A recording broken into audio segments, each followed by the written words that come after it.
Bismillahirrahmanirrahim. Assalamualaikum warahmatullahi wabarakatuh. Alhamdulillah wassalatu wassalamu ala Rasulillah Muhammad ibn Abdullah wa ala alihi wa sahbihi wa man walah wa ba'd. Faya ibadallah usi nafsi wa iyyakum bitaqwallah faqad fazal muttaqun fala tamutunna illa wa antum muslimun. Faqala ta'ala ya ayyuhalladzina amanu taqullaha haqqa tuqatih wa la tamutunna illa wa antum muslimun. Keluargaku sekalian yang terhimpun di dalam Pertagas, Pertamina Gas, kita mengawali dengan bermohon kepada Allah semoga siapapun yang berada di ruangan ini atau terhubung dalam kajian ini, semoga senantiasa dijaga, diberkahi dan dilindungi dalam kebaikan oleh Allah Subhanahu wa taala. Kita doakan yang bertugas di luar kota. Tadi saya dengar info juga Pak Direktur sedang di Semarang. Semoga giatnya dimudahkan oleh Allah dan semoga diberikan keberkahan. Ada satu bagian yang penting amanat Nabi di hadis Muslim pada satu sifat kepemimpinan, bahwa di antara sifat pemimpin dan yang dipimpin itu harus selalu membangun kekompakan dengan nilai cinta dan doa. Ini yang sering dilupakan. Nabi pernah menyampaikan, dan penyampaian ini, hadis ini didokumentasikan oleh Imam Muslim dalam satu kalimat yang singkat, padat tapi mengikat. Khiyaru a'immatikum man tuhibbunahu wa yuhibbunakum. Pemimpin yang baik itu adalah pemimpin yang kalian mencintainya dan ia pun mencintai kalian. Nah, membangun cinta itu salah satu jembatannya dengan doa. Oleh karena itu, di antara doa yang dianjurkan saat Anda memulai pekerjaan, itu bukan hanya untuk pribadi, lancarkan pekerjaan saya, tapi juga sehatkan pimpinan saya. Pimpinan mendoakan sehatkan anggota saya, sehingga semua itu melahirkan sifat harmoni yang memberikan kenyamanan dan kebahagiaan dalam bertugas. Nah, izinkan saya mengawali dengan itu dulu, karena itu di antara sunnah yang seringkali terlupakan. Sehingga bekerja itu lebih banyak dilakukan dengan tekanan menyelesaikan tugas dibandingkan dengan rasa cinta untuk bisa memberikan nilai ibadah di dalamnya. Yang kedua, semoga sholat kita diterima oleh Allah Subhanahu wa ta'ala. Nah, yang kedua ini tidak cukup dengan amin. Kita harus tahu dulu standar penerimaan itu seperti apa. Dan yang kedua, kenapa harus sholat? Ini poin pokoknya. Mengapa sih umat Islam itu cukup hanya misalnya dengan bersyahadat saja dipandang sudah berislam, lalu berbuat baik? Kenapa mesti ada sholat? Kenapa bahkan yang pokok sampai 5 waktunya? Dan jumlah rakaatnya pun diatur sedemikian rupa, sampai teknisnya pun dijelaskan dengan rinci. Saking rincinya, bila ada yang menyimpang dari rincian itu, maka dianggap sholatnya tidak sah dan mesti diulang. Shallu kama ra'aitumuni usalli. Sholatlah kalian seperti kalian persis melihat aku menunaikan sholat. Dan dalam sholat inilah kemudian ada sanad yang tersambung secara ketat, sampai-sampai dalam hadis Muslim nomor hadis 397. Demikian di Al-Bukhari juga diabadikan di nomor hadis 757 oleh sahabat Abu Hurairah. Sanadnya tersambung kepada Khalad bin Rafi Az-Zuraiqi, seorang yang sholat di samping Nabi tapi bermasalah sholatnya. Lalu Nabi meminta beliau untuk mengulangi sholatnya. Sampai 3 kali peristiwa itu, hingga beliau berkata, ya Rasulullah au kama qala alimni ma uhsinu ghairah. Ya Rasulullah, tolong ajarkan kepada aku, karena aku tak punya pengetahuan lebih dibandingkan dari apa yang telah aku kerjakan. Nah, dari dasar ini melahirkan satu pertanyaan kritis, ya, dan juga perlu argumentasi yang kuat secara syariah mengapa kita menunaikan ibadah sholat. Baik teman-teman sekalian, karena waktu kita sangat padat, ya, kita manfaatkan sebaik-baiknya. Saya mohon izin, kajian kita akan lebih fokus kepada inti materi sehingga manfaatnya lebih banyak kita dapatkan. Salat satu-satunya amalan di dalam Islam yang mencakup 4 bagian pokok dalam beragama. Jadi ketika seseorang menetapkan dirinya beragama dan ciri satu nilai agama itu bernilai benar, ya, dalam nanti kalau kita mau komparasikan atau kita riset, itu ciri pokoknya ada 4. Satu, ada aspek namanya aspek keyakinan, ya, tauhid atau akidah. Nggak mungkin kan beragama kalau nggak yakin. Ya, karena itu pasal 29 ayat kedua itu mengandung nilai keyakinan. Negara menjamin kemerdekaan tiap-tiap penduduk untuk memeluk agamanya masing-masing dan beribadah menurut agama dan kepercayaannya itu. Ya, jadi nggak mungkin kita bisa menghasilkan nilai kepercayaan dan ibadah kalau tidak ada unsur keyakinan. Atau bahasa kitanya disebut dengan iman. Ya, iman itu nanti juga dipaku dalam setiap nilai kebangsaan di konteks Negara Kesatuan Republik Indonesia. Ini yang paling membahagiakan. Jadi mau jadi pegawai apapun itu syarat, ya, salah satu syarat yang melekatnya beriman dan bertakwa kepada Tuhan Yang Maha Esa, gitu kan? Ya, kemarin saya di BPK itu ada 11 bab Romawi, 40 pasal. Ya, di bab yang keempat pasal 13 tentang pemberhentian dan pengangkatan itu ada 11 poin. A sampai K. Di poin B yang keduanya, syarat menjadi bagian dari anggota BPK itu beriman dan bertakwa kepada Tuhan Yang Maha Esa. Baik, di Undang-Undang Pendidikan Sisdiknas nomor 20 tahun 2003 itu kalau kita baca dari poin menimbang ada 4, di poin B-nya saja sudah ada iman. Ya, Undang-Undang Dasar 1945 mengamanatkan pemerintah mengusahakan satu sistem pendidikan ya nasional yang meningkatkan keimanan dan ketakwaan pada Tuhan Yang Maha Esa serta akhlak mulia, baru mencerdaskan kehidupan bangsa. Ya, secara singkat, satu, agama dianggap benar kalau ada doktrin keimanan, ada akidah, ada tauhidnya. Yang kedua, ada ibadahnya. Ya, sebagai pembuktian kita beriman, buktinya apa? Ya kan? Saya beriman kepada Tuhan, kita tetapkan, misalnya Allah. Apa pembuktian keberimanan kita kepada Allah?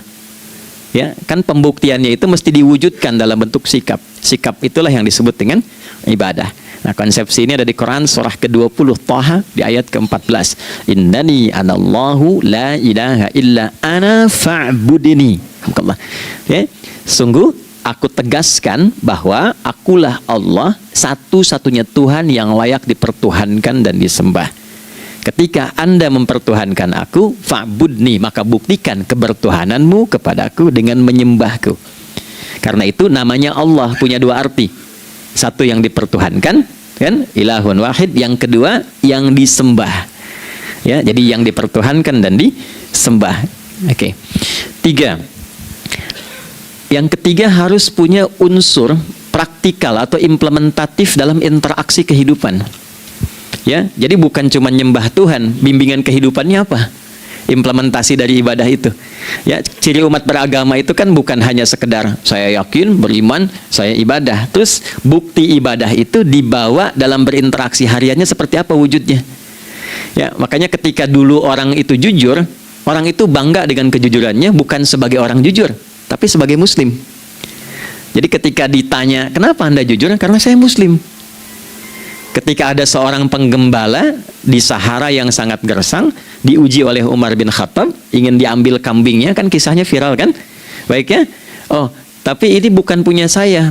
Bilang aja pada tuan Anda, kalau kambingnya hilang satu dimakan serigala. Lantas di mana Allah? Jawaban itu yang menggetarkan kepada jiwa. Jadi kebenaran yang diungkap dengan sikap kejujuran itu implementasi nilai beragama. Nah, jadi praktek ibadah ada di muamalah. Oke, satu akidah dibuktikan lewat ibadah, ibadah diimplementasikan dalam muamalah. Itulah sebabnya nanti seluruh bagian tubuh kita ketika digunakan untuk bersifat dan bersikap itu ada tuntunan iman di dalamnya. Oke, misal saya tanya begini ya, ini mukaddimah ya, kita belum mulai nih. Saya tanya gini, apa fungsi mata? Tuh kan, sudah keliru kan? Nah, kalau hanya melihat, hewan juga melihat. Ya, coba kambing melihat, ya kan? Elang melihat. Lalu apa bedanya fungsi mata kita dengan mata hewan? Ternyata ketika kita meriset ayat-ayat Al-Quran terkait dengan fungsi tubuh kita, itu rata-rata dibuka dengan iman dulu. Quran surah 24, surah Cahaya, ayat 30 untuk laki-laki, 31 untuk perempuan. Qul lil mu'minin, ya Muhammad katakan, viralkan pada pria-pria yang menyatakan dirinya telah beriman. Yaghuddu min absarihim, gunakan pandangannya itu yang dibimbing oleh imannya untuk melihat yang baik saja menurut standar imannya. Jadi kalau menurut imannya tak baik, gak boleh dilihat. Karena itu ketika Anda sudah mengatakan asyhadu an la ilaha illallah, asyhadu anna Muhammad Rasulullah, kalimat itu dari lisan turun ke hati, itu jadi cahaya ke bagian tubuh kita. Makanya ketika Anda melihat, itu ada cara pandang tertentu yang dibimbing iman, standarnya beda dengan tanpa iman. Kalau nggak ada iman, semua mungkin terlihat. Tapi ketika ada iman, hati kecil Anda akan bicara, ini nggak baik. Palingkan. Nah, memalingkan dari yang tak baik menurut iman, itu namanya ghaddul basar. Oke, perempuan juga begitu, setara. Wa kullil mu'minati yaghdudna min absarihinna. Dan katakan pada setiap perempuan yang menyatakan dia beriman, maka gunakan pandangan itu dengan bimbingan imannya. Ketika tak baik menurut imannya, palingkan. Ya, Anda lihat kajian di YouTube, terus ada iklan kan? Nah, terus menurut standar iman nggak bagus, itu otomatis akan nggak suka itu. Ya, pasti dipalingkan. Ya, Anda kalau naik pesawat tuh ya, tugas keluar tuh, pertagas tugas keluar. Kalau pramugari lagi demo tuh yang dilihat pramugarinya apa demonya tuh. Nah, iman itu akan bekerja di situ tuh. Ya, palingkan tuh. Nah, sama dari mata turun ke, jangan langsung ke hati aja, ke lisan dulu kan? Ya, ke mulut kan? Itu mulut tuh ketika digunakan fungsinya, imannya disebut dulu.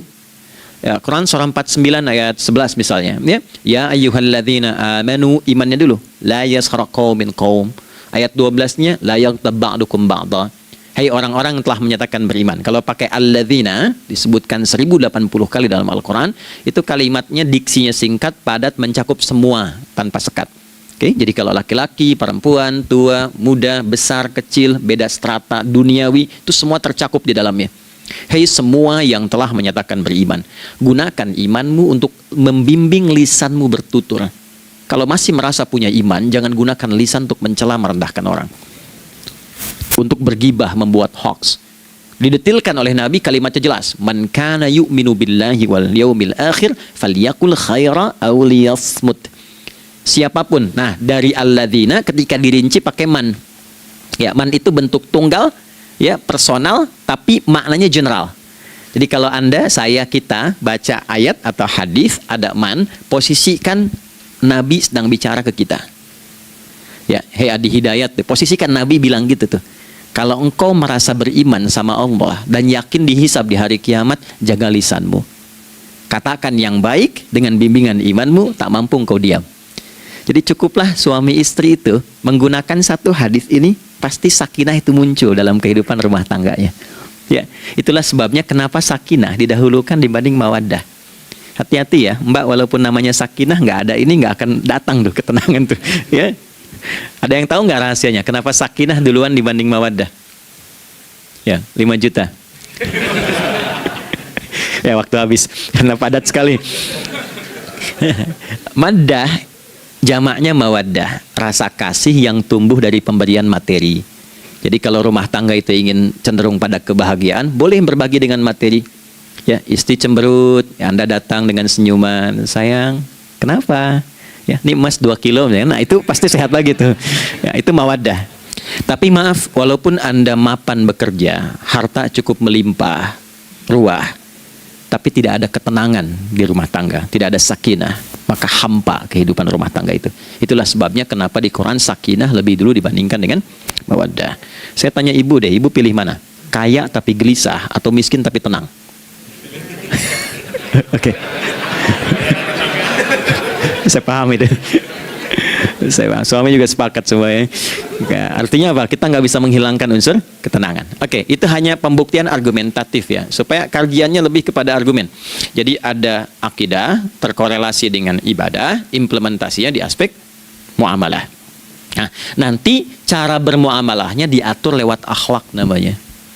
Bagaimana bermuamalah yang baik? Kan Anda, maaf ya, berekspresi kepada pimpinan dengan kawan kan berbeda. Oke, kepada orang tua dengan anak kan lain. Nah, yang mengatur interaksi kita sehingga terjalin harmoni yang baik, itulah yang disebut dengan akhlak. Nah, 4 poin inilah yang menjadi inti dakwah Nabi SAW ketika diutus oleh Allah Subhanahu wa Ta'ala. Memastikan 4 ini bisa optimal kita lakukan dalam kehidupan. Bonusnya yang kelima, selalu meningkatkan inovasi sehingga selalu mendapatkan hal baru dalam kehidupan. 5 ini digabungkan di Quran surah kedua Al-Baqarah di ayat 151. Kama arsalna fikum rasulam minkum yatslu alaikum ayatina. 1, oke, wa yuzakkikum. 2, akhlak. Wa yuallimukumul kitaba. 3, wal hikmah. 4, 5, wa yuallimukum ma lam takunu ta'lamun. Kelima-limanya ini digambarkanlah dalam bentuk ibadah yang melatih kita sebagai pondasi awal menuju dan memantapkan 5 hal ini, yaitu sholat. Itulah sebabnya kenapa sholat yang pokok dilakukan 5 waktu dalam sehari untuk mewujudkan 5 hal ini dalam kehidupan, dan satu-satunya ibadah yang mengumpulkan 5 aspek ini dalam prakteknya hanya sholat. Hanya sholat. Mari kita detilkan, kita rinci, dan di sini kita akan mulai kajian kita. Yang tadi mukadimah ya. Baik, kita punya 30 menit. Wah, padat sekali. Bismillahirrahmanirrahim. 1. Salat adalah perwujudan iman seorang hamba. Karena itulah kalimat salat pertama kali disebutkan dalam Al-Quran, itu letaknya setelah kalimat iman. Al-Baqarah ayat 3. Alladzina yu'minuna bil ghaibi wa yuqimunas shalah. Orang-orang yang telah menyatakan beriman dan konsisten menjaga imannya. Beda alladzina amanu dengan yu'minun. Amanu telah beriman. Tapi kalau dia komitmen dan konsisten terus menjaga imannya sampai saat dia berpulang pada Tuhannya, maka berubah nanti bentuknya kalau di bahasa Arab jadi mudhari'. Ya, di bahasa Inggris kan tuh punya 3 arti, present, continuous, and future. Jadi kalaupun sekarang terus berlangsung sampai masa depan pun saya tetap akan beriman. Nah, pembuktian untuk menjaga iman itu pembuktian utamanya pada sholat. Itulah sebabnya satu-satunya amal ibadah dari rukun Islam yang 5 itu, ya, satu-satunya amal ibadah yang disebut iman dalam Al-Quran hanya sholat. Teman-teman boleh buka Quran surah kedua Al-Baqarah di ayat 143. Ya, di pertengahan ke ujung ayatnya. Saya percepat. Wa ma kana Allahu liyudhi'a imanakum. Dan Allah nggak akan pernah menyia-nyiakan salat seseorang yang dikerjakan karena imannya. Ayat ini turun, ketika ada terjadi pergantian arah kiblat dari yang tadinya semula ke Masjidil Aqsa, lalu berputar 180 derajat, beralih ke Masjidil Haram. Nabi sedang berada di luar Madinah. Madinah tempo dulu, wilayahnya nggak seluas cakupan sekarang. Oke, kalau diilustrasikan area sekitaran Masjid Nabawi sekarang itulah Madinah lah. Di luar itu sudah di luarnya. Nah, Nabi sedang sholat, riwayatnya banyak menyebutkan, ada yang mengatakan zuhur, ada asar, ada maghrib. Di pertengahan itu turunlah Al-Baqarah ayat 144. Qad nara taqalluba wajhika fis sama' falanuwalliyannaka qiblatan tardaha fawalli wajhaka syatral masjidil haram. Maka berputarlah dengan turunnya ayat ini 180 derajat menghadap ke arah Masjid Al-Haram. Problemnya adalah ketika Nabi dan pengiring beliau kembali ke Madinah, area Masjid Nabawi, kan nggak semua masyarakat ikut. Maka virallah informasi itu bahwa kiblat telah beralih ke kiblat awal, yaitu Ka'bah Al-Musyarrafah. Maka penduduk panik pada saat itu. Status sholat kami yang tadi dikerjakan bagaimana? Karena sudah nggak bisa diulang, sudah pindah waktu. Maka turunlah kemudian firman Allah yang Al-Baqarah 143 itu, wa ma kana Allahu liyudhi'a imanakum. Karena engkau mengerjakan sholat itu dengan imanmu, maka Allah nggak menyia-nyiakan imanmu itu. Maksudnya apa? Walaupun arah kiblatnya tidak tahu mengarah kepada sisi yang belum berubah, tetap dihitung pahalanya sempurna karena imannya. Gitu. Nah, ini nanti yang menjadi landasan turunnya Al-Baqarah ayat 115. Walillahil masyriq wal maghrib fa aynama tuwallu fathamma wajhullah. Kalau Anda sedang tugas nanti di lapangan, lalu sulit menemukan arah kiblat. Aplikasi susah karena sinyal nggak masuk misalnya. Oke, kemudian juga matahari agak remang-remang sehingga sulit untuk terlihat patokannya. Maka dengan keyakinan, dengan iman itu, menghadaplah ke arah yang kita yakini, maka berlakulah Al-Baqarah 115. Di saat itu diterima amal ibadah kita sama dengan yang menghadap kiblat dengan dasar imannya. Oke, nah pengertian terbaliknya, mafhum mukhalafahnya, maka Nabi mengatakan, al-farqu bainal mu'min wal kafir tarkus shalah. Beda antara orang yang beriman dengan yang belum beriman adalah pada sholatnya. Jadi kalau ada orang mengatakan sudah beriman dan tidak menunaikan sholat, ini artinya keimanannya belum diakui sepenuhnya oleh Allah Subhanahu wa Ta'ala. Jelas ya? Halo, kenapa sedih begini? Maaf, saya terlalu cepat nggak? Enggak ya? Baik. Jadi dalam poin ini penting pembedanya di sholat. Itulah sebabnya kenapa dari kecil kan, usia sekian, dari mulai 3 ke arah 7 tahun contohkan, ya orang tuanya sholat bentangkan sejadah. Kalau bisa, kalau anak sudah mulai suka tuh kasih model sejadah yang anak-anak sukai bentuknya. Ya, dulu ada anak saya senang model mobilan, saya tidak sebutkan supaya tidak endorse gitu ya. Dikasih sejadah dengan pola itu, dia senang tuh ikutin. Kita nggak minta sholat, dia datang sendiri. Ya. Nanti setelah mulai 7 tahun kan baru diajarkan dengan baik, diajak ke masjid kalau yang laki-laki. Demikian seterusnya. Ya, mengapa dari awal dituntun seperti itu? Untuk memberikan sebuah penguat bahwa penjagaan iman dimulai dari sejak dini. Ya, tapi di Indonesia saya perhatikan kelasnya sudah advance. Ya, TK sudah manasik gitu. Itu satu ya. Karena nanti kalau Nabi bilang begitu artinya akan terjadi orang mengatakan beriman tapi tidak sholat. Ya, makanya keras dari awal Nabi katakan bahwa pembeda antara orang yang beriman dengan yang baru klaim beriman itu pada sholatnya. Ya, pada sholatnya. Mengerjakan sholat maka sah status imannya, tidak menunaikan sholat maka bermasalah imannya. Itu poin yang pertama. Yang kedua teman-teman sekalian, ibadah. Kita lanjut ya. Sholat adalah bagian pokok terpenting dari ibadah. Nah, di sini kita akan mulai membuka sedikit rahasia terkait dengan aspek ibadah ini. Teman-teman sekalian, ternyata sholat ini ketika oleh Allah diturunkan dalam Al-Quran, dalam konteks penunaian ibadah, bukan berarti hanya mengkoneksikan atau mengkorelasikan hubungannya dengan iman saja, bukan. Karena saya beriman, saya buktikan ibadah nyembah Allah lewat sholat.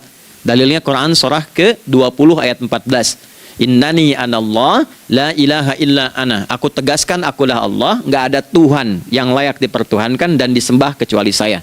Fa'budni, kalau Anda telah menyatakan beriman padaku, buktikan keberimananmu dengan menyembah saya dalam ibadah.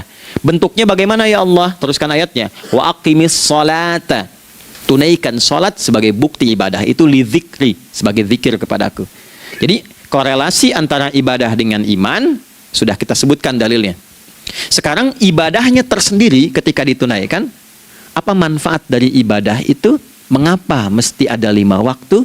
Dan apa turunan manfaatnya dalam kehidupan kita? Kalau kita mengerjakan itu, dampaknya kepada kehidupan kita apa? Nah, inilah indahnya di dalam Islam, dijelaskan dalilnya, diberikan contohnya, diberikan alasannya, dan yang paling indah, diberikan penjelasan dengan detail tentang manfaat-manfaatnya. Ini tidak ditemukan di dalam konsep keyakinan manapun. Kalau teman-teman boleh mau riset silahkan. Ada nggak satu keyakinan agama tertentu yang dari ibadahnya tuh diatur? Cara memulainya, bacaannya, detailnya, manfaatnya, waktunya, sampai dengan hasilnya, sampai kiamatnya. Ini menunjukkan bukan karya manusia. Bukan karya manusia. Kalau karya manusia setiap orang bisa buat itu. Ya, ketika ini menunjukkan bukan karya manusia, maka pertanyaannya dengan cara apa lagi Allah memberikan pembuktian pada kita bahwa Ia Tuhan yang hak yang harus kita sembah. Nah, kalau sudah paham, mari kita rincikan turunan tentang sholat ini. Kita mulai satu-satu teman-teman sekalian dari waktu sholat. Seperti kita ketahui waktu sholat ada 5. Tapi yang sering kita dapati dari yang 5 ini tidak semua orang mengetahui tentang makna dari nama dan pembagian di waktu ini. Yuk kita mulai rincikan. Sholat yang pertama namanya apa? Gak usah khawatir menang gak dapat hadiah kalau benar. Salah juga keterlaluan. Oke, 1 subuh. Dia satu-satunya nama sholat yang punya 2 nama ya. Subuh dan fajar. Oke, Pak Fajar, Pak waktu sholat. 2 zuhur. 3 asar. 4 maghrib. 5 isya. Oke, rumus hitungannya 24 434 ya. Rumus bilangannya 24 434. Kalau mau tanya nomor koneksi dengan Allah 24 434, 2 subuh, 4 zuhur, 4 asar, 3 maghrib, 4 Isya. Oke, pertanyaannya, apa artinya nama itu? Selama ini jangan-jangan kita hanya tahu namanya tapi tidak memahami maknanya. Itu poinnya. Oke, sekarang mari kita mulai. Izin saya tidak punya kemampuan untuk menuliskan, ya, karena memang saat ini terbatas. Tapi kalau diperkenankan bisa kita coba uraikan sedikit. Baik. Ya, bismillah, jazakallah khair. Mohon fokus baik-baik karena waktunya tinggal 21 menit lagi. Izin saya pastikan dulu ya supaya terlihat dengan baik. Ibu kelihatan di sana? Bagus. Saya kira tuh hanya di Sumbawa Barat. Ternyata di Pertagas pun perempuan-perempuannya imannya luar biasa. Maksudnya belum saya tulis sudah kelihatan.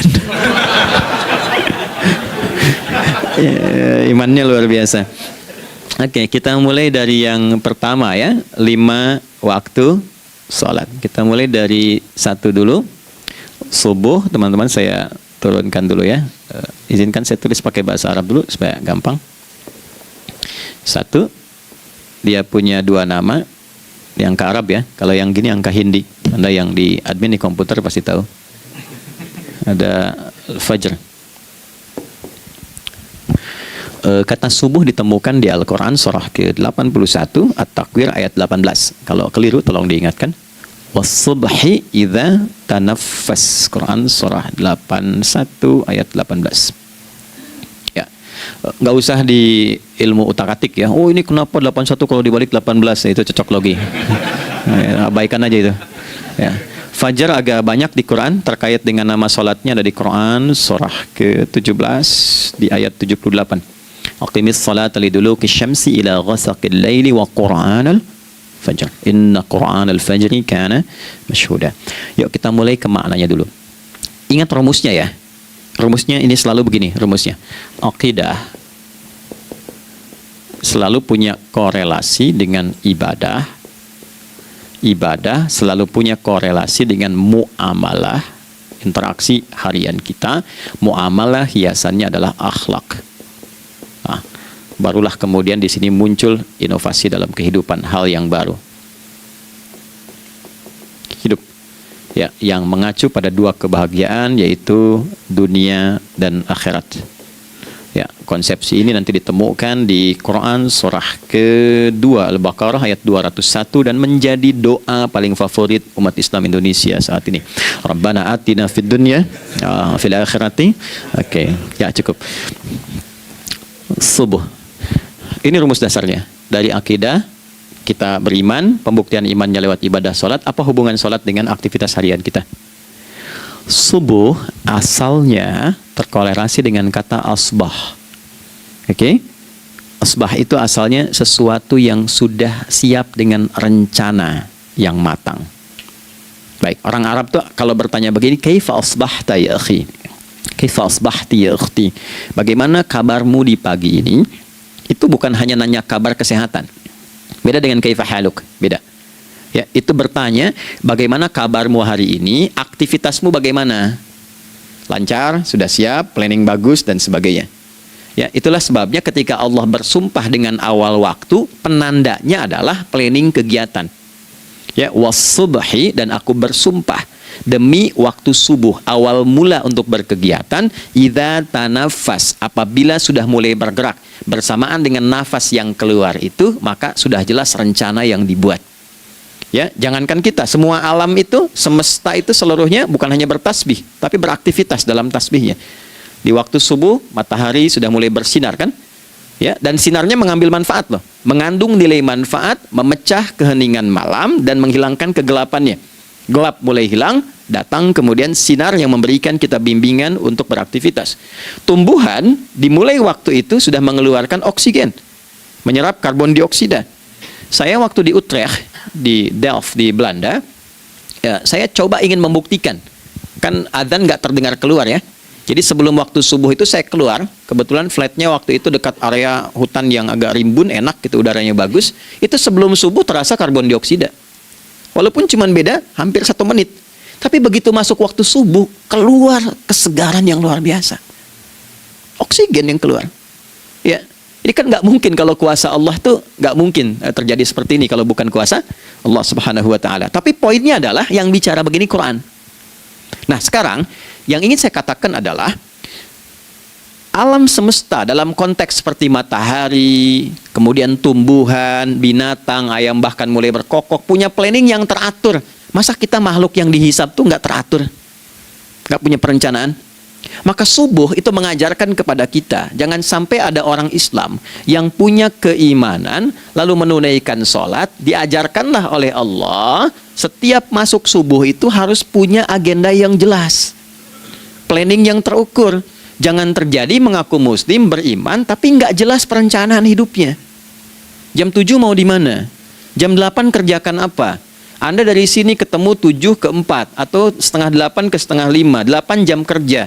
Oke, berangkat jam berapa? Petakan di jalan macetnya di sebelah mana? Ukur sampai kantor tiba jam berapa? Apa yang mau dikerjakan di kantor? Itulah Islam, itulah subuh. Sehingga tidak ada satupun orang Islam di era Nabi mengajarkan beraktivitas kecuali terukur dan teratur. Bahkan Nabi memulai itu evaluasinya di malam hari. Sehingga turun di antara surah Al-Insyirah itu ada ayat yang tegas mengatakan di ujungnya, فَإِذَا فَرَغْتَ فَانْصَبْ. Evaluasi yang telah berlalu di malam hari. Evaluasinya menyeluruh sampai ke zikirnya. Dicatat nih. Ya, aku hari ini secara spiritual itu, mohon maaf, sholat jamaahnya berapa waktu tuh? Dari 5. Oke? Misalnya dari 5 itu cuma 4, berarti koreksi ada yang kurang. 1. Ya. Yang kedua, secara intelektual sudah berapa bacaan yang dibaca saat ini? Ilmu yang ditingkatkan, mensyukuri anugerah akal dan sebagainya. Bekerja sempurna enggak? Turunkan ibadahnya bagaimana? Ketika ada yang kurang, istighfari. Ya, sebagai seorang ayah, ada nggak sesuatu yang salah yang dilakukan belum sempurna?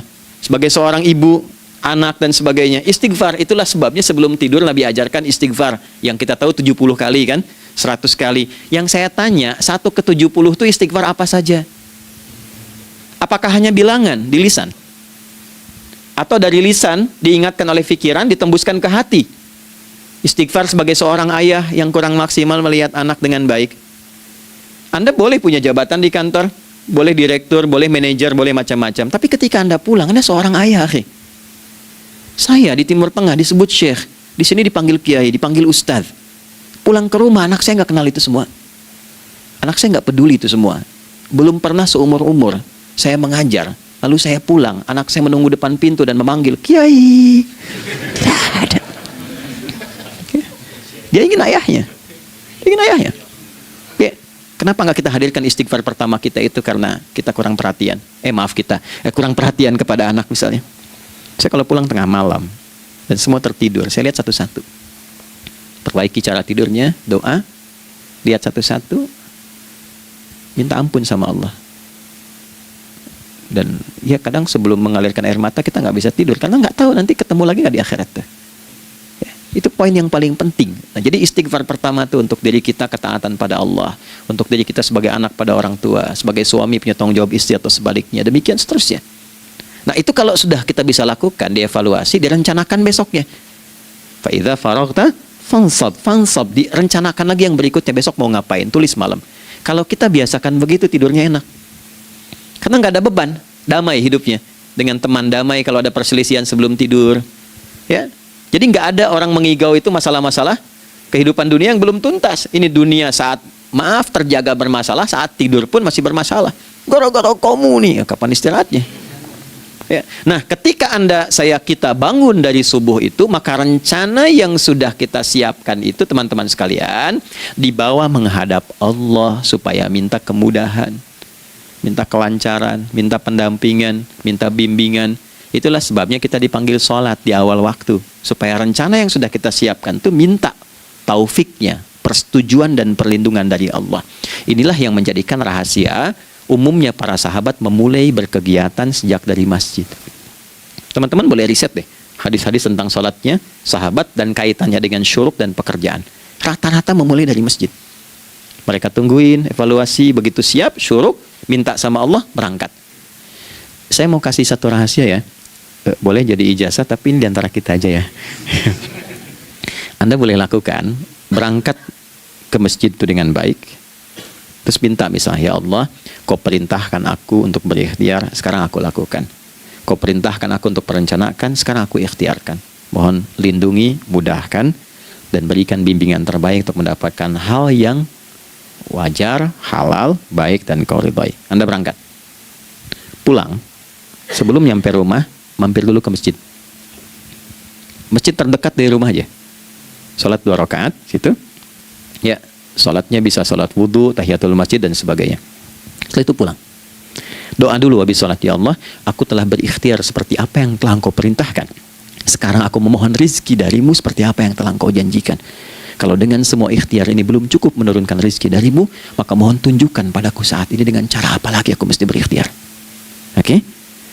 Silahkan Anda pulang dengan suasana itu ke rumah dan lihat apa yang terjadi. Rasakan bedanya, bedakan rasanya, dan pasti terasa bedanya. Gak ada kesan yang lain pada jiwa. Jadi yang dibawa ke rumah itu bukan aura kantor, bukan aura jalan yang macet, tapi ada ketenangan, kenyamanan, dan kenikmatan. Kalau teman-teman mau pakai sunnah sahabat ini dalam dunia pekerjaan dan Anda lakukan, coba sehari ini saja, rasanya pasti beda. Ya, ini bagian pertama. Nah, ketika kita ingin datang menghadap Allah dan mulai membawa rencana kita, kan perlu isyaratnya kan, kapan dimulai? Gak bisa tiba-tiba saya bangun jam 3 langsung sholat subuh, kan tidak begitu. Ya kan? Mesti ada satu sinyal dulu, yang dari sinyal itu ada feedback pada diri kita untuk merespon, gitu kan? Nah, pancaran respon atas sesuatu yang memancar akibat satu hal yang terjadi. Kalau di gaya itu kan, kalau ada gaya gerak, gaya dorong kan? Ya, kalau nggak salah F1 sama dengan F2 kan? Nah, gaya gerak sama dengan gaya dorong. Geraknya dikit, bunyinya kecil kan? Kencang bunyinya, kencang. Terus ada F berbanding lurus dengan P, hukum Pascalnya. Gaya berbanding lurus dengan tekanan, kan? Semakin banyak gaya semakin tertekan. Nah, respon yang muncul ketika ada satu misalnya gaya, tapi responnya sifatnya materi sifatnya. Ya, misal kalau Anda mau mengebor air, kan? Kemudian keluar terpancar tuh dari bawah itu keluar misalnya air. Nah, itu namanya infajar. Infajar. Dalilnya Quran surah kedua ayat 60. Wa idzistasqa Musa liqaumihi faqulna idrib bi'asakal hajar fanfajarat minhu 12 aina. Nabi Musa kata Allah itu kaummu 12 suku minta mata air dan enggak tanggung, setiap sukunya minta satu, katanya supaya enggak rebutan. Maka Allah firmankan, pukulkan tongkatmu yang kayu. Lihat diksinya detail sekali. Pukulkan tongkatmu yang kayu ke batu itu, maka batu itu akan terbelah dan mengeluarkan pancaran 12 mata air. Okay? Tongkat kayu dipukulkan ke batu, batunya yang hancur. Karena Musa seorang nabi, gitu kan? Anda punya tongkat emas, pukulkan ke batu, maka keluar 12 air mata, gitu kan? Nah ini infajar. Kalau respon yang keluar itu respon buruk, misal dalam nafsu, kan suka ada trigger ya yang memancing respon, terus nafsu keluar kan? Ya, apa saja itu? Lihat gambar yang nggak bagus, nafsu keluar, gitu kan? Lihat sendal bagus, nafsu keluar, macam-macam ya. Nah, itu fujur namanya. Fujur.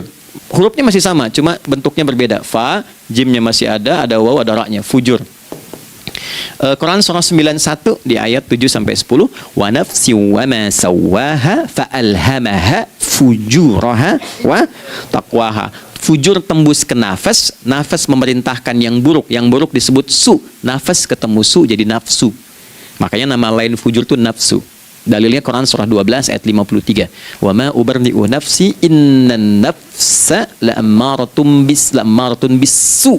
Ya, la'ammaratun bisu'i illa ma rahima rabbi.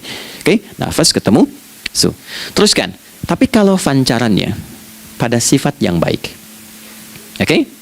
Membelah sesuatu yang gelap menjadi baik, terbuka, memancarkan respon panggilan yang baik, maka berubah katanya menjadi fajar. Oke? Matahari diperintahkan oleh Allah, diperintahkan membelah kegelapan malam. Keluarlah sinar pertamanya, disebutlah fajar. Kenapa? Karena ada respon kebaikan keluar darinya. Baik, perhatikan baik-baik Quran surah kedua ayat 187. Wa kulu washrabu hatta yatabayyana lakumul khaytul abyadu minal khaytil aswadi minal fajar. Itu untuk matahari. Kita lagi tidur enak-enak, sudah nyiapin rencana malam-malam, tiba-tiba ada panggilan, Allahu Akbar, Allahu Akbar. Itulah tandanya hati kita mengkonfirmasi iman kita dalam diri kita. Cepat, sudah adzan. Pernah begitu? Nah, konfirmasi itulah dalam bahasa lain yang disebut dengan fajar namanya. Datang. Jadi waktunya matahari membelah disebut dengan fajar, konfirmasinya pun disebut dengan apa? Fajar. Ya, jadi bersamaan waktunya dengan dua hal itu, datanglah panggilan. Itu yang dimaksud Quran, hubungan iman dengan konfirmasinya sampai ke salatnya ada di Quran surah 8 ayat 2. Innamal mu'minuna iman alladzina idza dzukirallahu adzan wajilat qulubuhum iman. Jadi begitu ciri iman itu ada dalam jiwa, dipanggil lewat adzan, kan? Allahu akbar, langsung merespon, ya Allah sudah adzan. Walaupun setelah adzan ada lagi getaran, baru adzan belum qomat gitu kan. Nah, misal ya. Nah, tapi inilah fajar. Jadi maksudnya rencana Anda ini agak jarang dibahas ya. Mohon maaf, ilmu ini agak jarang. Jadi jangan Anda bilang saya bid'ah, bukan. Ya, bukunya ada, referensinya ada. Cuman karena jarang dikaji, jangan sampai kekurangan pengetahuan menghukumi yang tahu jadi salah gitu. Ini poinnya. Jadi saya kalau bahas satu masalah itu bukunya saya kumpulkan. Tafsir awal sampai akhir yang ada apa, buku-buku tentang sholat apa, baru kita keluarkan. Jadi bagian topik-topik tertentu yang dibahas. Problemnya ketika membahas tentang ibadah cuma dua. Satu tentang bacaan, doanya apa. Yang kedua tentang gerakan, bagaimana mengerjakannya. Yang ketiga jarang dibahas hikmahnya apa. Padahal rumus dalam ibadah itu dalam fikih tiga-tiga mesti dipakai. Ini Quran surah kedua ayat berapa? Ayat 129. Rabbana wab'ats fihim rasulan minhum yatlu 'alaihim ayatika ini wa yu'allimuhumul kitaba ini wal hikmah ini. Barulah kita mendapatkan sesuatu yang baru. Ya. Ini wa yuzakkikum dan di 151 Al-Baqarah wa yu'allimukum ma lam takunu ta'lamun. Jadi ini bukan ilmu yang baru, bukan, belum tahu saja.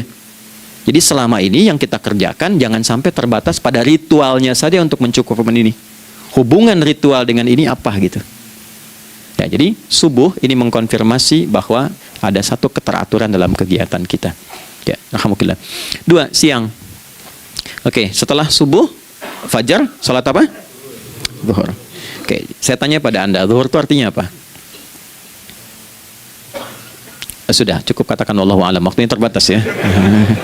Nah, sahabat ditanya nggak tahu Allahu a'lam. Anda sahabat bukan, tabi'in bukan. Zuhur. Waktu tinggal 4 menit lagi. Oke, teman-teman, kalau kita jeli, ini kan sholat dikerjakan di siang hari kan? Siang itu bahasa Arabnya nahar. Naharun itu siang. Tapi kenapa sholatnya zuhur? Kok nggak sholat nahar gitu? Ya, lohor ya, jadi paksain tuh. Zuhur, lohor. Ya. Terus sore biar nyambung cepat. Sore bahasa Arabnya kan masa.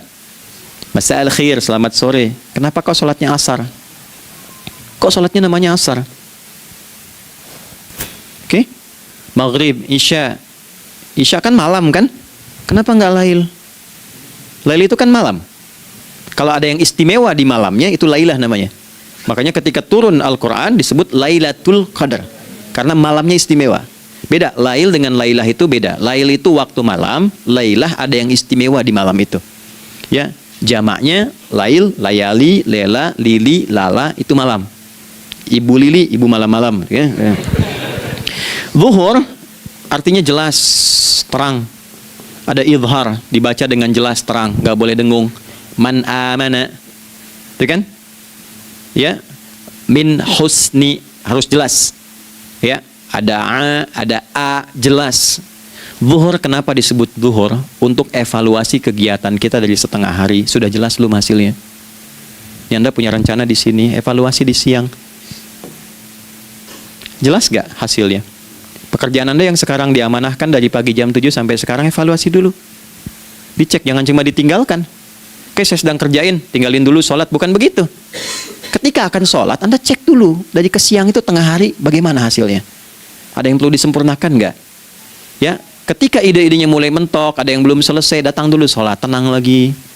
Saat tenang itulah dirumuskan kembali pelan-pelan. Kan lumayan dari jam 12 sampai jam 1. Diisi dengan baik, dilihat. Itu baru dunia ini. Kan kita ngejar ini juga. Karena nanti ayat 200-nya, ada yang cuma ngejar ini. Wa minan nasi may yaqulu rabbana atina fid dunya. Bukan, kalau nggak hafal diam aja. Wa minan nasi may yaqulu rabbana atina fid dunya wa ma lahu fil akhirati min khalaq.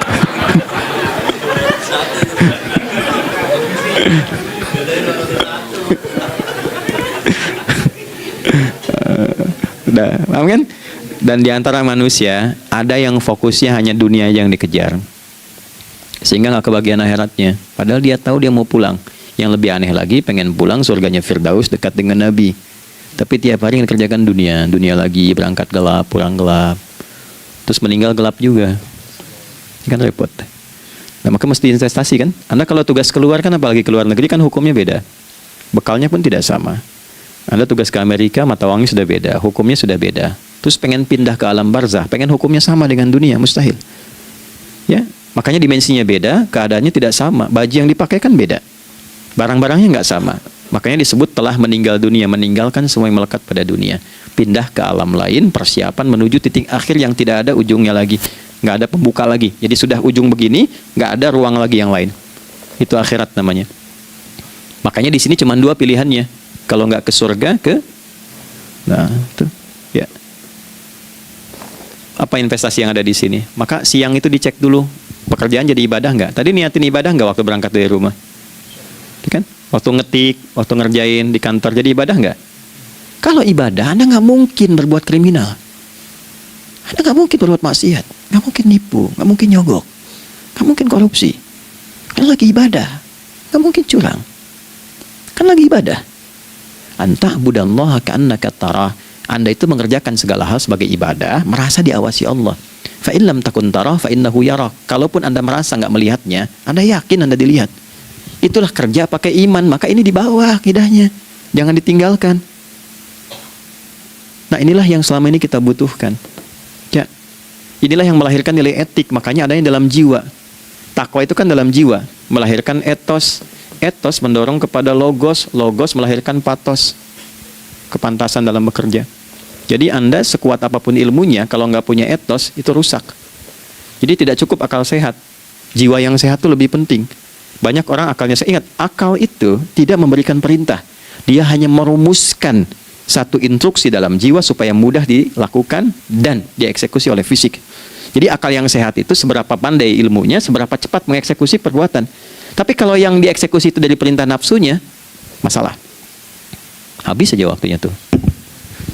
Ya. Ini gimana ini? Tolong jawab loh. Nah, teman-teman, karena sudah habis waktu jam 1, kita baru zuhur ini. Nah, yang paling menarik itu gini, yang paling menarik, kalau ada orang belum sadar sampai zuhur tentang akibat kehidupan ini, maka muncullah asar. Apa asar itu? Kenapa mesti disebut dengan asar? Dan apa manfaat istimewanya asar kepada jiwa kita? Itu di kesempatan lain kita akan bahas. Teman-teman, waktunya sudah habis ya. Saya menghargai Anda, kan tidak boleh juga saya ngajarkan tapi mengambil yang sesuatu yang tidak tepat ya. Kita buktikan keimanan kita dengan mengerjakan amanah pekerjaan di tempat ini dengan baik, waktu digunakan dengan baik. Kita saling mendoakan supaya semua kita dijaga oleh Allah Subhanahu wa taala. Maafkan saya, lain kesempatan kita berjumpa kembali untuk melanjutkan apa yang telah kita bahas hari ini. Mari kita berdoa, semoga doa kita diterima oleh Allah Subhanahu wa taala. اللهم تقبل منا إنك أنت السميع العليم وتب علينا إنك أنت التواب الرحيم نحمدك كما علمتنا أن نحمدك ونشكرك شكرا كما علمتنا أن نشكرك أنت المقدم وأنت المؤخر بيدك الخير إنك على كل شيء قدير. Ya Allah, kami memujimu seperti Engkau mengajarkan kami untuk memuji dan bersyukur atas segala nikmat-Mu seperti Engkau bimbing kami untuk mensyukuri segala nikmat-Mu. Allahumma salli wa sallim wa barik ala habibikal karim rasulikal mustafa al-amin sayyidina Muhammadin wa ala alihi wa sahbihi ajma'in. Ya Allah, anugerahkan kami kemampuan untuk terus bersalawat pada Rasulullah, sehingga dengan itu kami mendapatkan kemampuan yang baik untuk meneladani kemuliaan beliau dalam beraktivitas kehidupan. Rabbana la tada'lana fi maqamina hadza dhanban illa ghafartah. Ya Allah, jika ada pendosa hadir di ruangan ini atau terhubung dalam kajian ini, maka jangan biarkan ya Allah ia meninggalkan tempat ini dan kajian ini kecuali Engkau telah ampuni seluruh dosa-dosanya. Wala hamman illa farajtah. Ya Allah, jika ada satu di antara kami yang menghadiri kajian ini membawa kegelisahan, maka mohon tenangkan keadaan hatinya. Wala 'asiran illa yassartah, jika ada yang sedang diliputi oleh kesulitan, maka mudahkan, ringankan dan hilangkan seluruh kesulitannya. Wala maridan illa syafaitah, dan bila ada di antara kami yang diuji dengan penyakit, maka mohon angkat dan sembuhkan penyakitnya. Rabbana atina fid dunya hasanah wa fil akhirati hasanah wa qina adzabannar. Wa sallallahu ala sayyidina Muhammad wa ala alihi wa sahbihi ajma'in, wa akhiru da'wana subhanakallahumma rabbana wa bihamdika nashhadu an la ilaha illa anta nastaghfiruka wa natubu ilaik. Walhamdulillahi rabbil alamin. Nasrun minallah fathun qarib wa basyiril mu'minin. Terima kasih untuk semuanya. Mohon maaf kami langsung pamit. Assalamualaikum warahmatullahi wabarakatuh. Baik saudaraku, sekarang kita masuk ke bagian yang paling penting. Mari kita rangkum semua hikmah dari kajian Ustadz Adi Hidayat ini. Siapkan notes Anda, karena ini adalah blueprint sukses dunia akhirat Anda. Pertama, ingat baik-baik, salat adalah sistem operasi OS hidup Anda. Ia menjaga 4 pilar, iman, ibadah, muamalah, dan akhlak. Tanpa salat yang benar, sistem hidup Anda akan crash. Kedua, ubah cara pandang Anda tentang waktu salat. Subuh itu bukan cuma bangun, tapi waktu perencanaan.